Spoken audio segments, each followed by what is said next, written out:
पंजाब के एक पुराने गांव के किनारे एक टूटी हुई हवेली थी। दिन में भी वहां धूप पूरी तरह नहीं पहुंचती थी।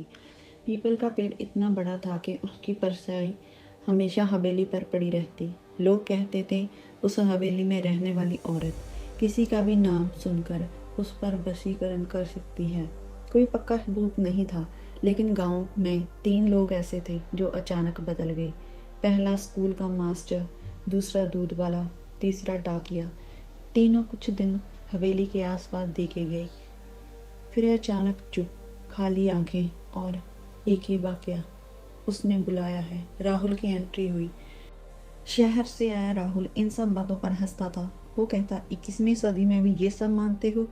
गांव वालों ने उसे सिर्फ एक बात कही थी, अगर वो तेरा नाम पूछे तो झूठ बोल देना। राहुल ने मजाक में कहा, मेरा नाम तो सबको पता है। उसे नहीं पता था यही उसकी सबसे बड़ी गलती थी। रात के 2:45 बजे राहुल को लगा कोई उसका नाम फुसफुसा रहा है। धीमी खींची हुई आवाज, राहुल। उसने खिड़की खोली।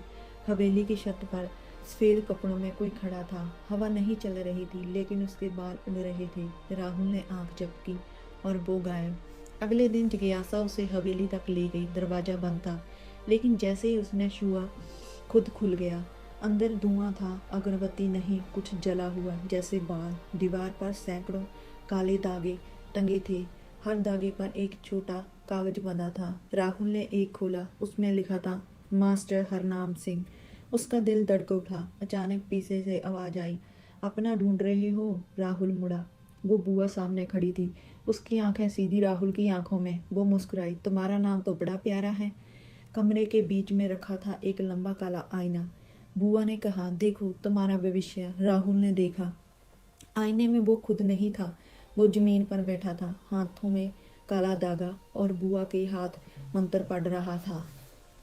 आईने के पीछे से सैकड़ों परछाइयां खड़ी थी, सबके चेहरे धुंधले, लेकिन आंखें सबकी लाल। राहुल भागना चाहता था, लेकिन पैर नहीं हिल रहे थे। बुआ ने उसके बालों की एक लट काटी, धीरे से बोली, अब सिर्फ नाम ही नहीं, निशानी भी मिल गई। उसने काला धागा उठाया, मंत्र पढ़ना शुरू किया, राहुल पुत्र राहुल। चीखा, रुको, लेकिन उसकी आवाज़ बाहर नहीं जा रही थी, जैसे हवेली के अंदर आवाज़ें मर जाती हूँ। गांव वालों ने देखा, राहुल अब हवेली में रहता है, सफ़ेद कपड़े पहने, बुआ के पास बैठा, और जो भी राहगीर गुजरता राहुल मुस्कुराकर पूछता, भाई आपका नाम क्या है? कुछ महीनों बाद बुआ मर गई।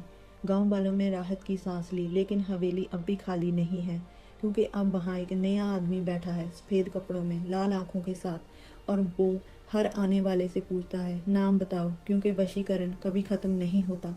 वो बस एक शरीर से दूसरे शरीर में चला जाता है।